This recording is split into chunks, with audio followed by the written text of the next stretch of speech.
Salut à toutes et à tous. Alors, j'ai acheté une Alocasia Frideck, simple, hein, mais il y a les variegata, c'est-à-dire celles qui ont les feuilles un peu blanches en même temps, qui ont plusieurs couleurs, qui sont beaucoup plus compliquées. Déjà, l'Alocasia Frideck, c'est pas une plante pour les débutants, c'est une plante un peu compliquée. Alors moi, je la prends, c'est la deuxième Alocasia que j'ai, avec celle-là que j'ai eu il y a pas longtemps non plus, qui est une poly, qui est plus simple a priori. Celle-ci, elle est plus difficile, donc j'espère que je vais réussir à la tenir. Je l'ai acheté à Plante pour tous, un événement qui permet dans certains lieux qui accueillent des événements du style de pouvoir aller acheter des plantes pas trop chères. Donc il me semble qu'elle est aussi appelée Alocasia Velvet, elle a des feuilles de velours, vraiment, enfin de velours. C'est vraiment hyper doux, c'est agréable au toucher. Vous voyez, c'est comme ça en dessous. Bon, voilà. Mais c'est vraiment, enfin, c'est vraiment comme du velours un peu. C'est vraiment agréable à toucher, à caresser. Et voilà, elle est très jolie. Ça fait vraiment que j'en voulais une. Je sais pas si je vais la réussir, mais en tout cas, je vais tout faire pour. Donc, je vais donner quelques conseils d'entretien que j'ai regardés sur internet.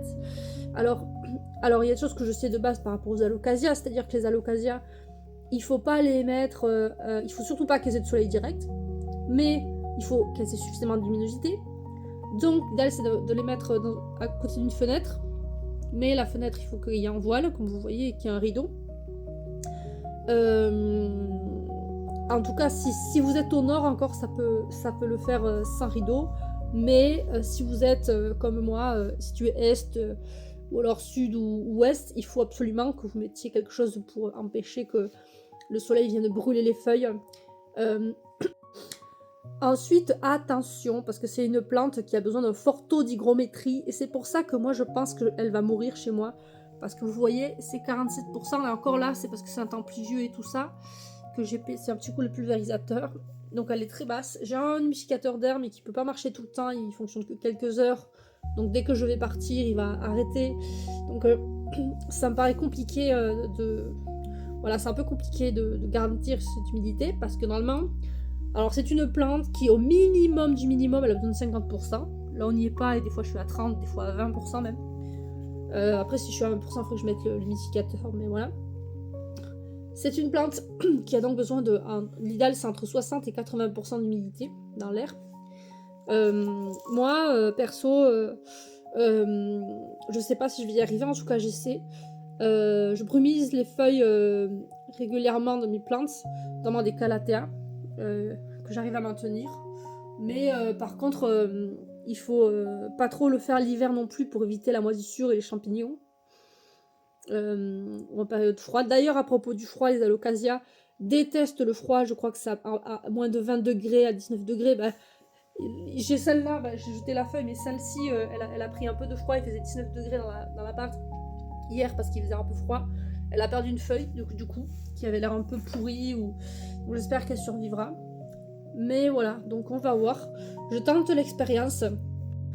Ensuite, à propos du rempotage, moi je vous conseille toujours au niveau des plantes, mais alors particulièrement les alocasias ou les calathea, d'attendre un moment avant de les rempoter, quelques semaines, voire plus, parce que déjà qu'il faut le temps qu'elles s'acclimatent à leur transport, à leur nouvel environnement.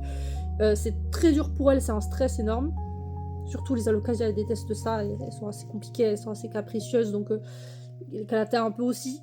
Donc il faut quand même faire assez attention à pas trop les perturber. Donc il faut attendre un peu. Et ensuite, au niveau du substrat, vous avez deux options. Soit vous la passez dans un terreau, c'est-à-dire il faut quelque chose de bien drainant, etc. Apparemment, j'avais vu sur internet qu'on pouvait faire 40% de fibres de coco, 30% de perlite, 20% d'écorce de pin et 10% de charbon actif. Ça c'est une recette. Moi personnellement je pense que je vais les passer en pont, c'est-à-dire mettre en pot ou en fait à réserve d'eau avec un substrat minéral, donc que des minéraux. Le problème de cette technique c'est qu'il faut absolument enrichir en engrais parce qu'ils n'auront pas de la richesse du terreau pour se nourrir. Donc c'est l'inconvénient, mais il y a quand même beaucoup d'avantages parce que les alocasias supportent beaucoup mieux le pont visiblement. De toutes les vidéos que je vois, toutes les personnes qui ont des alocasias, visiblement elles supportent beaucoup mieux le pont que le terreau lambda.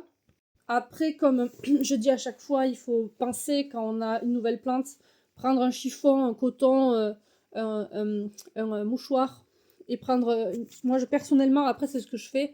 Je prends une solution, mon vaporisateur est là, avec de l'eau et de l'huile de Nîmes. Cette huile de Nîmes, par exemple, mais je pense que se valent toutes. Hein. Et en fait, ça permet, s'il y a des parasites, de les enlever. Même, vous pouvez faire juste avec de l'eau. Moi, perso, je fais avec de l'huile de Nîmes pour être sûr. Mais même juste avec de l'eau, passer un coup dessus. Et surtout bien dessous, parce que les parasites ont tendance à se mettre surtout dessous. Ça peut aussi aider pour les champignons, je pense, de passer un coup de mouchoir. Dans tous les cas, faites attention quand vous avez de nouvelles plantes à ce qu'elles n'apportent pas des parasites pour vos autres plantes.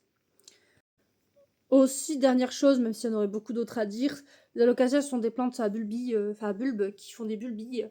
Et c'est leur moyen de se reproduire, c'est de prendre des bulbilles et de les faire grandir, notamment dans de la sphaigne, par exemple, ou dans la perlite, dans un milieu chaud et humide.